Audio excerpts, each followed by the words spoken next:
Hey everyone, welcome back.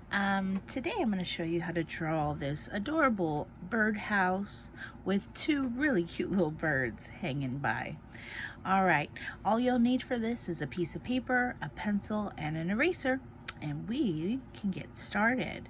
We're going to be using a lot of shapes, as you can see in here, and we'll kind of put them together to make new shapes. So it'll be quite fun to see the transformation. All right, guys. So make sure I'm ready. Here we go. So we're going to use the whole page, and we're going to make our paper so it's nice and tall. It's going to be very long vertically. So that's going up and down, up and down. All right. So what I'd like to do is I'd like to start off in the center. So find the middle of the paper, and I want you to make a rectangle.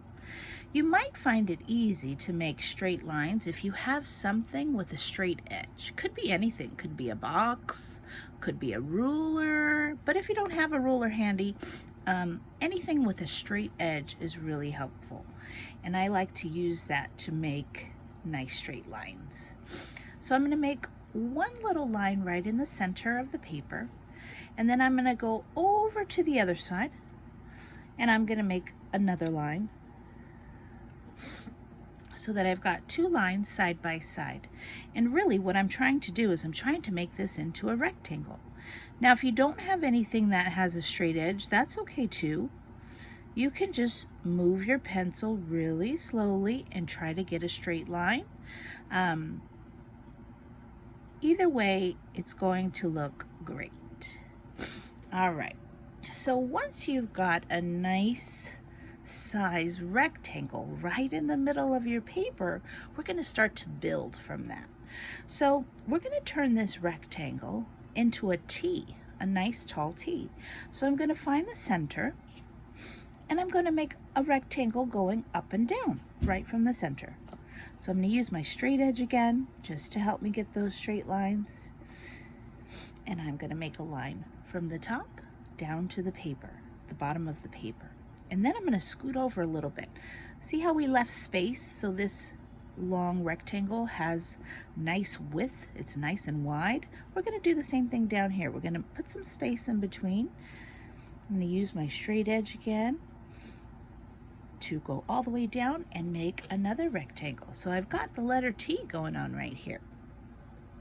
And continuing with that same shape, I'm going to find the middle of the T right about here, and I'm going to add another rectangle.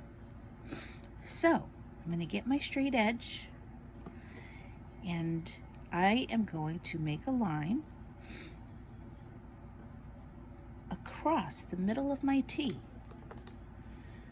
and I'm going to leave some space, and I'm going to make another line across the middle of the T. So you'll start to see it's another T, right? It's like a lowercase t. And then on the ends, we're going to close the line. And on this end, I'm going to zoom in so you can see. Looks like I got some dots over here. I don't know how those got there. Okay, so on this end, we're going to make a circle. So let's make a circle. And inside the circle, we're going to make a swirl. So I'm going to start in the middle, and I'm going to go around and around until I can't go anymore. And then I'll stop. So I've got this spirally circle, and that's going to make it look like a piece of wood. So there we go. We've got part of it. Now, if you noticed, well, there's some lines that cross through. I want to take them away. So I'm only going to take away these two lines. This line that's on top and this line that's on bottom. So I'm going to take this line on top and I'm going to erase it away. And I'm going to take this line on the bottom and I'm going to erase that away. So when I pull back, it looks like, oh, maybe they're connected. They look like they're connected. All right, so now we've got the base of our birdhouse. So let's go ahead and start adding our birdhouse. So the top part is going to be a big triangle. And really, it's going to be two long rectangles that are combined. So we're going to make a nice pointy triangle top at the top of our paper. So I'm going to use my straight edge again, just to give me some straight lines. Help me with the straight lines. Oops. And I'm going to start at the top and I'm going to come down. I'm not going to come all the way down, but I'm going to get a little bit closer to it. I'm going to do the same thing on the other side. I'm going to take that straight edge and I'm going to go down. And this is going to be part of my roof. So what I want to do is I want to create it nice and thick. So I'm going to find the center right there, the top, and I'm going to make a little dot right underneath it with some space in between. Probably about the same space that we used for the first rectangle. Now I'm going to get my straight edge again, or anything flat with a straight edge, and I am going to make another line going down. So it's going to mimic the top line. It's going to copy it. It's basically a copy of the top line. And then I'm going to close it off. So I'm going to close that end. Let me try that again. There we go. So I'm going to close that end, and I'm going to do the same thing on the other side. So I'm going to zoom in. I'm going to copy this top line, going down, and then I'm going to close it off. So I've got this nice top looking triangle shape. All right, now we're going to connect the middle so that it's all one piece. So here's what I did. I found the top right edge of the roof, right? The top right, and I made a diagonal line from the bottom line of the roof to the top line of my original rectangle. So I just connected this line to that line. I just basically connected these two shapes together. I'm going to do the same thing on the other side. So I'm going to use my straight edge just to help me get a nice straight line. And I'm going to connect the roof to the base. All right, and look at, just like that, we've already created the shape of our birdhouse. So here's another fun part. You can add a circle in the lower part. This is going to be the little bird hole, how they come in and go and get their bird seed or sleep, whatever they like to do in there. And then you can add a decorative shape on top. Maybe you want a star or a smiley face or an emoji. For this example, I've just put a heart. I just put a heart. I happen to be a big fan of the shape of hearts, so I'm gonna put a heart, but you can do whatever you'd like. So let me zoom out and we can see that we've created our birdhouse so far. Now let's add two little birds just to really make it come all together. So I'm going to zoom down to the bottom part. Now this is that wood beam that we created. We're going to create a teardrop shape. And the teardrop shape is going to start at a point.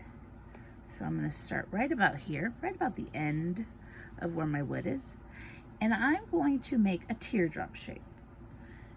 It's going to go down, up, around, and then it's going to come back to that original point. So this is called a teardrop shape. There is another way to make this shape. You can also take a circle and make a curvy triangle on the end. And then you can take your eraser and you can erase away that line, and ta-da, you've got a pretty close teardrop shape. So there are two ways to do it. Whichever way you use, it'll work. All right, so once you have that teardrop shape, we're going to start adding a couple little details just to make our bird look more like a bird. So we're going to add a wing. I want you to make a smiley face right in the center of the little teardrop that you made. And then on top of that, we're going to make like a cloud shape. which really is just a bunch of M's like that. And some of them are different sizes. So I usually make a small M, and then a big M hump, and then a little M hump. So I'll show you how it looks. So I'm going to connect the right side of my smile with an M and an M and an M, and I'm going to end on the other side of the smile. So I've got this cute little wing. And then up here by the edge, I'm going to make an oval for an eye and a little triangle off of the teardrop shape for its beak. So I've got one little bird here. You can also add a little tail if you want, or any kind of little fluffy stuff. Maybe have little birdie tail. All right, so we've got one bird there, and then I'm gonna go on up to the top, and I'm gonna do the same thing, except I'm gonna flip my teardrop shape. So this teardrop started going to the right, this one is gonna go to the left. So let me zoom in over here. And again, you can also do that by making a circle and then like a curvy, it almost looks like a shark's fin, or a curvy triangle. And then you can erase the middle line and you will have the teardrop shape. As you begin drawing more and more, you will notice that you may want to try and see if you can do complicated shapes in one stroke. Now let me tell you, it doesn't happen right away. It takes a lot of practice. You can't be impatient with yourself, but you can definitely do it. All right, so we're gonna do the same thing like we did with the other bird. We're gonna make that smiley face right in the middle, and we're gonna put those M humps on the top. We're gonna put a cute little eye and a little beak. Now this guy we're having stand up. He's not resting on the house, so we're just gonna give him two little curvy legs down to the roof like he's standing on the house. All right, and there it is, you guys. Isn't that adorable? You know, in the spirit of spring right around the corner, I think this is a really great picture to color, to draw, to paint, and to hang up on your wall and make you smile. All right, I'm gonna show you my original so you can see how I colored it. I'll take away my example. And yeah, I used lots of bright colors just in the spirit of spring. Flowers are going to be blooming soon, and I can't wait. So I also added some background, put some strokes of grass in there, and just some blue and white in the top for the sky. All right, everyone, I hope you enjoyed this. I hope you have fun coloring it, and happy spring. See you next time.